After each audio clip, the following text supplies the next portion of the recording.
وتخليدا للذكرى 18 لانطلاق المبادرة الوطنية للتنمية البشرية، نظم صباح اليوم بمقر عمالة الإقليم حفل تضمن تنظيم مجموعة من الفقرات استعرضت خلالها حصيلة البرنامج خلال السنوات الماضية والجهود المبذولة للنهوض بعدد من القطاعات. محمد المصطفى خياس الحركيبي. في برنامج الاحتفالات المخلدة للذكرى 18 لانطلاق برنامج المبادرة الوطنية للتنمية البشرية، وعلى صعيد إقليمي طرفاية تنعقد هنا صباح اليوم أشغال اللجنة الإقليمية للتنمية البشرية. وفي الكلمة الافتتاحية لعامل إقليم طرفاية تنويه بنتائج البرنامج على مستوى الإقليم بعالميه الحضري والقروي، نتائج همت قطاعات الثقافة والشباب والطفولة والرياضة والصحة والحماية الاجتماعية والاقتصاد الاجتماعي والتضامني ومحاربة الفقر والهشاشة والتهميش وغيرها من المحاور المستهدفة. وبالمناسبة تم تقديم عرض حول حصيلة المنجزات ما بين 2019 و 2022، وكذا عرض شريط فيديو يوثق لحصيلة تنفيذ برنامج المبادرة الوطنية للتنمية البشرية بطرفاية خلال الثلاث سنوات الماضية. تخلل هذا الاحتفال عرض لأهم المنجزات وحصل من 2019 حتى 2022. بعد ذلك تم عرض شريط يعني يوثق لأهم الإنجازات يعني من مشاريع وأنشطة خلال هذه المرحلة في جميع برامج المبادرة الوطنية للتنمية البشرية في مرحلتها الثالثة. وهم بالنسبة للبرنامج يعني تحسين الدخل والإدماج الاقتصادي الشباب، برنامج محاربة الهشاشة والتهميش، برنامج الرابع اللي يعنى به يعني الدفع بالأجيال الصاعدة.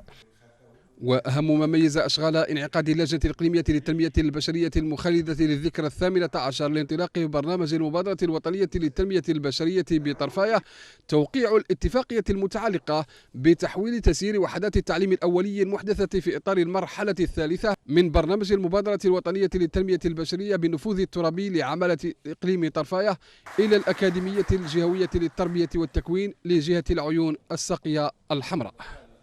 وخلال هذا الاجتماع تم إمضاء اتفاقية متعلقة بتحويل تسيير وحدات التعليم الأولي المحدثة في إطار المرحلة الثالثة من المبادرة الوطنية للتنمية البشرية بنفوذ الترابي لعمالة طرفاية، وبلغ عدد هذه الوحدات 12 وحدة. وعلى الأرض حصيلة متميزة لبرنامج المبادرة الوطنية للتنمية البشرية بطرفاية أولت اهتماما بالغا لتدارك الخصاص على مستوى البنيات التحتية والخدمات الأساسية بالمجالات الترابية الأقل تجهيزا ومحاور مواكبة الأشخاص في وضعية هشاشة وتحسين الدخل والإدماج الاقتصادي للشباب وإعطاء دفعة قوية للتنمية البشرية للأجيال الصاعدة، فكانت كلها محاور لها وقع إيجابي على المستفيدين. جانا في وقته، يعني هو اللي ساندنا على أساس نقدروا نستمروا في العمل ونستمروا في الطريق عن ننجحوا مسار السياحي في طرفاية. والدعم جانا في وقته صراحة، هو اللي نفعنا. عندنا طوابل، عندنا بريسة، عندنا تلفزيونات، عندنا ماتريال اللي هو اللي نقدروا نخدموا به هاي المجموعات السياحيه اللي كل اسبوع تجيبوها هون للطرفاي. لهم لي زاباراي مسائل الحمد لله كل شيء مزيان. هادشي كان عندنا النقص الحمد لله المبادره تعاونوا معنا الله يجازيهم بخير.